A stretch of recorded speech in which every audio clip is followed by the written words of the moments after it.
जुन्नर तालुक्यातील बल्लाळवाडी येथील या पाण्याच्या तळ्यामध्ये 2 मुलांचा आंघोळीला गेल्यानंतर अंत झालेला आहे। आज आहे मंगळवार, दुपारी 12:30 वाजण्याच्या सुमारास घटना घडली। दोन्ही मुलांचं कुटुंब अतिशय गरीब आहे। एकाचं नाव सोहम आहे आणि एकाचं नाव अभि आहे। एकाचं वय 10 वर्ष आहे तर एकाचं वय 12 वर्ष आहे। घटना घडल्यानंतर या गावामध्ये शोककळा पसरलेली आहे। आपल्यासोबत सुधीर महाराज आहे। महाराज, काय सांगाल, नेमकी घटनेची काय माहिती आहे आणि अपडेट काय आहेत? साहेब, मला 12:30च्या दरम्यान फोन आला, सुनील डोंगरे यांचा फोन आला का आपल्या बल्लावडीमध्ये असा प्रकार घडला आहे। एक वय वर्ष 12 आणि एक वय वर्ष 10 अशी 2 मुलं, एक नवले आणि एक पवार कुटुंबातील ही दोन्ही मुलं होती। आणि उन्हाच्या पारी पोहण्याच्या, कारण की लहानपणी मुलांना पोहण्याचा किंवा पाण्याचा एक ओढा असतो, त्याच्या सानिध्यातून ती मुलं ह्या गाव इथं जवळ आहे, म्हणजे काही हाकेच्या अंतरावर गाव त्यांची घरी इथं समोर आहेत। तिथून आपले बाबा जेवले खावले आणि ते पोहण्याच्या त्याच्यामध्ये ते इथून आल्यानंतर एक मुलगा बुडतोय हे पाहत असताना दुसऱ्या मुलांनी त्याला वाचवण्याचा प्रयत्न केला आणि तिसरा एक मुलगा होता, वाचवण्याचा प्रयत्न केला तर तो दुसराही बुडाला।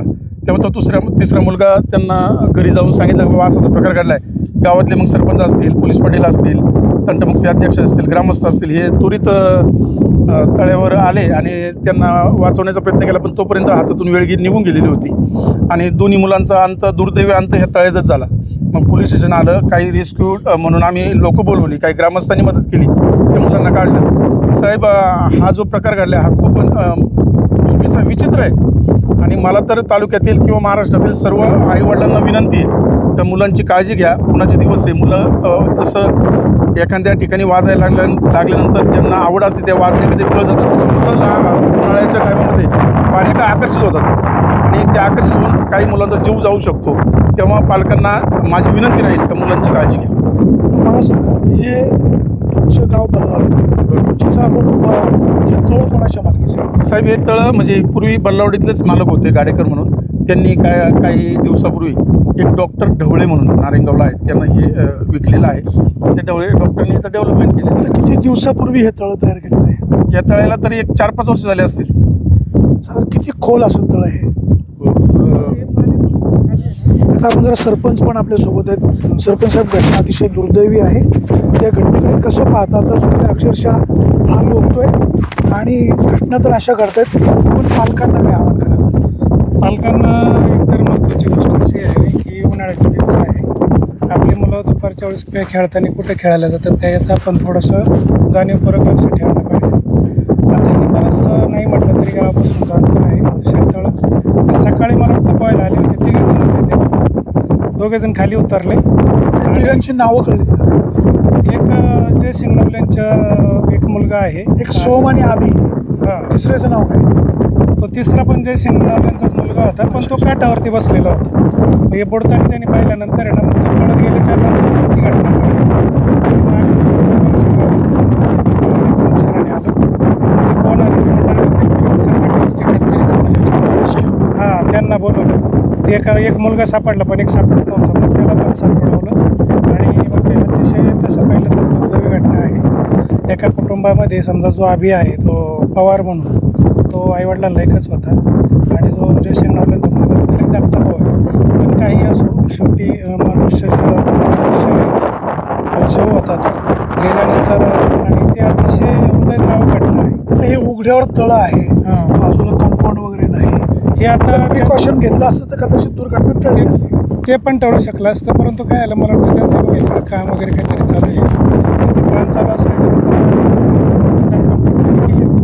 कदाचित हे राहून गेलं असेल किंवा हे करायचं राहिलं असेल, म्हणजे त्यांचं काम इथं सुरू तळं आहे। किती खोल असेल? या पाण्यापासून साधारणतः 15 ते 15 फूट खोल असण्याची शक्यता आहे, कारण ज्यावेळेस जरी स्कूटी मिळाली ना, त्यांनाही काही मिनटं बराचसा वेळ लागला, त्याच्यानंतर त्यांनी ते शोध घेतल्यानंतर ते मिळालं। आणि इथं प्रॉपर मला वाटतं ते डॉक्टर ढवळे म्हणून आहेत, त्यांचं दवाखान्याचं आयुर्वेदिक दवाखान्याचं त्यांचं प्रपोजल आहे, अतिशय चांगला स्तुत्य उपक्रम आहे। त्याच्यामध्ये गर्भसंस्कार, पंचकर्म, आयुर्वेदिक दवाखाना, डिस्पेन्सरी, त्याच्यानंतर ॲडमिशनची व्यवस्था, या सगळ्या गोष्टी त्यांनी याच्यामध्ये तो आपल्याला म्हणजे ग्रामपंचायतला पण त्यांनी दाखवलेलं आहे की मला इथं काय काय करायचं त्या पद्धतीने कार्यक्रम उपक्रम जरी स्तुत्य जरी असलं तरी ही प्रिकॉशन कदाचित त्यांनी घ्यायला हवी होती असं या घटनेनंतर वाटायला. तुम्ही नागरिकांना काय आवाहन कराल? नागरिक ऊन प्रचंड आहे, सूर्य आग ओकतोय, शेवटी मुलं किंवा माणसंसुद्धा उन्हापासून बचाव व्हावा, संरक्षण व्हावं म्हणून कुठेतरी आंघोळीचा सोय शोधणार. अगदी बरोबर आहे, परंतु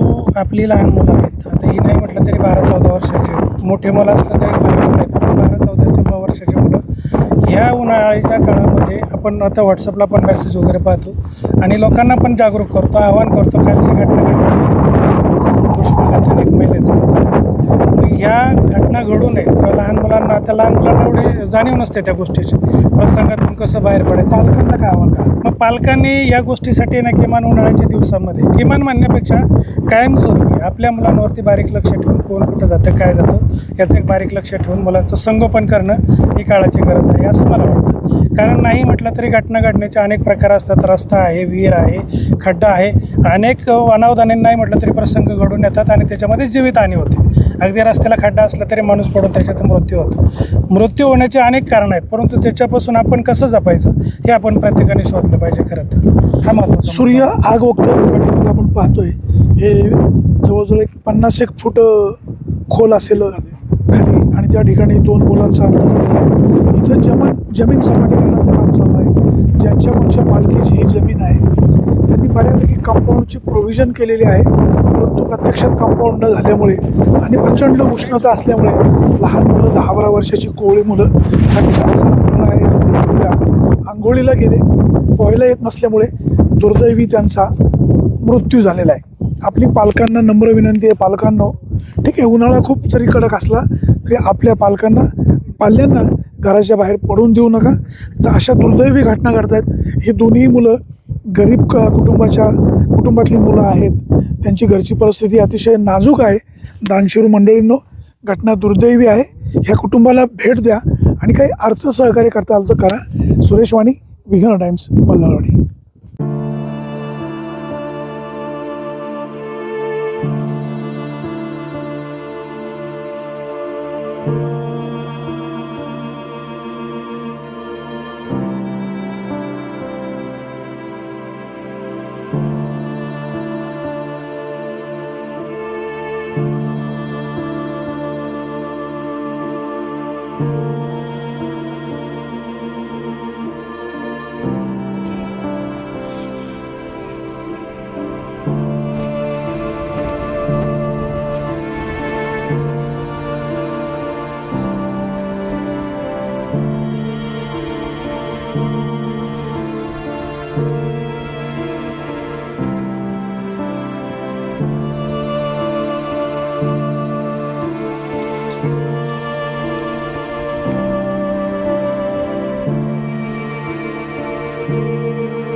बातम्या शेतीच्या,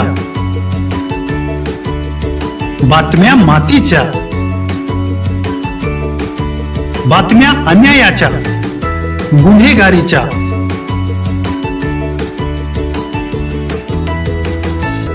राजकारणाच्या आणि समाजकारणाच्या, शोषणाविरुद्ध बुलंद आवाज, जनसामान्यांच्या हुंकाराची गाज, सत्कार्याला प्रोत्साहन, दुष्कृत्याला अनुशासन, निर्भीड, निस्पृह, सडेतोड, बेधडक आणि रोखटोक म्हणजेच विघ्नहर टाइम्स. शोध बातमीचा, ध्यास सत्याचा. आपलं चॅनल, आपली बातमी. सबस्क्राईब तर कराच, पण बेल आयकॉनवर क्लिक करायलाही विसरू नका.